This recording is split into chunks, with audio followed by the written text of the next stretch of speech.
we got a good amount of snow and the plow guy hasn't come yet, so hopefully I can get out of my driveway here.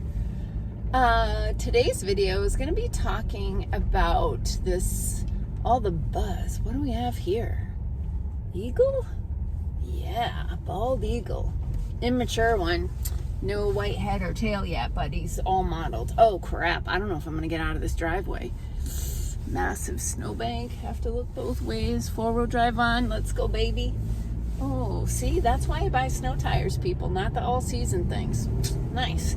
Okay, I'm Dr. Patty Barch. I'm a traditional naturopath, founder and owner of Naturally Unbridled Wellness and naturallyunbridled.com, where we focus on wellness solutions, not disease management. This is Down the Ridge with Dr. Patty, where I give you 7 to 10 minutes of holistic life and wellness information on my way to work. This is not medical advice. This is entertainment purposes. You do you. Okay. So, there is a lot of, I have to avoid the words because it's we don't have free speech anymore. So, there's a lot of, let's say, encouragement to not eat animal protein or farm-raised animal protein, and you want to get this, stuff that they make in a lab. Okay, so I'm going to talk to you a little bit about the propaganda that's on like the documentaries and things like that are on YouTube, but then also I'm going to talk to you a little bit about lab generated meat. Okay, so years ago I used to always show a documentary called Food Matters, and you can still purchase or view online the documentary Food Matters. I think it's like foodmatters.tv or something, but if you search it online, you'll find it. I used to try to incorporate that into every single class I ever taught because it really did talk about diet and health and the connection, because people forget that everything you put in your mouth is what your body uses to make and repair and keep you functioning, your own body. And so I like to watch documentaries because I'm a nerd, and I started noticing, like I also, of course, like to watch documentaries related to things that I'm interested in. So health and food and that sort of thing are in the top ones. And then, of course, there's like the aliens and stuff like that, which is kind of fun. Anyway,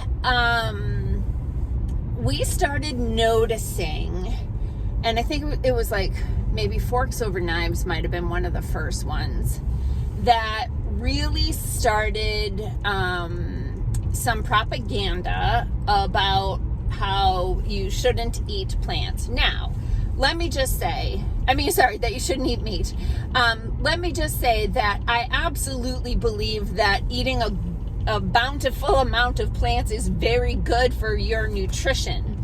But I also recognize the value of meat and eggs and fat in the diet, and how important it is, whether or not, you think it's ethical, it's, nutritious. So there's been a lot of documentaries written to make you feel bad about eating meat. Now, is there room for improvement with the way that meat is commercially produced in this country? Orders of magnitude. It's actually despicable, some of the conditions that people raise animals for meat in. Some places have no shelter from the sun, from hail, from rain, from snow, from wind. Like, they're out there with food and water, period.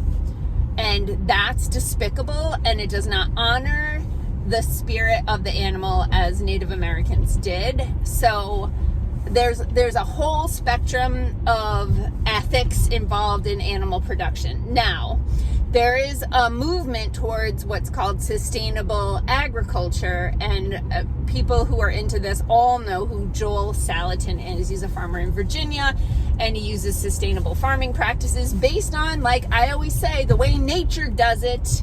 The large herbivores are followed on the pasture by the chickens that scratch up the manure, spread the parasite eggs. While they're scratching and eating bugs, they're pooping, they're fertilizing the soil, the grass grows again, they bring the cows back in, and they just bring them through like that, and it works great.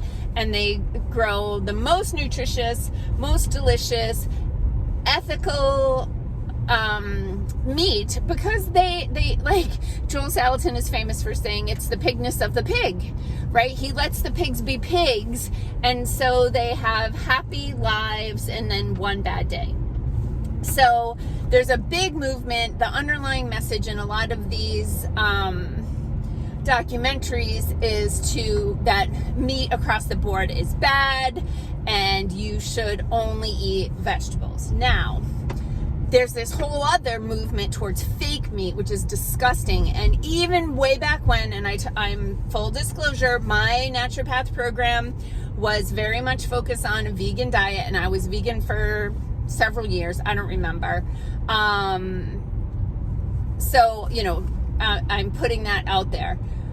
I forgot what I was going to say about that. Oh, the fake meat. Even back then, I'm like, no. If I'm not eating hot dogs, I'm not eating hot dogs. I don't eat hot dogs today either, because I think there's nothing more disgusting than hot dogs. And I know they make healthy hot dogs. I can't do it. But I never, desire to eat the fake hamburger, the fake vegan cheese. Like, no, I'm either going to eat it or I'm not going to eat it. I'm not going to pretend to eat it. But so there's this movement towards fake meat, which is loaded with synthetic things that don't belong in the human body. But now there's also a movement towards lab generated meat, okay? Or lab produced meat. So they use bioreactors and tissue culture to try to grow animal muscle cells in the lab. Here's one fundamental problem. I'm not going to get into a lot of detail about this, but one fundamental problem with growing mammalian cells in culture. Now, I will admit it's been almost 25 years since I worked in the lab, so maybe they've come up with something. But fundamentally, whenever we used mammalian cells in culture, whether they were hamster cells or human cells, whatever they were, mouse cells, we had to include in the growth medium that you're soaking the cells in so that they're getting nutrition so they can function. We always had to include something called fetal calf serum or fetal bovine serum. And it is what you think it is. They take the blood out of basically aborted calves, fetal, and they extract the liquid portion of the blood, which is the serum, and then you would buy it frozen in little quart bottles, and then you would thaw it in a water bath and add it to your medium. And if you didn't put the fetal calf serum in your growth medium, your cells would not grow. So they're still using cows. You cannot get fetal calf serum without having a pregnant cow and then an aborted calf. You cannot get that. So if the vegans out there are thinking that the lab generated meat is a more ethical choice, you might want to research how cell culture medium is made and what the ingredients are. On that chipper note, happy Monday. I've got some more ideas for some videos, but I'm giving them some more thought. I'll be back tomorrow with more Down the Ridge with Dr. Patty. Peace out, peeps. Have a healthy day.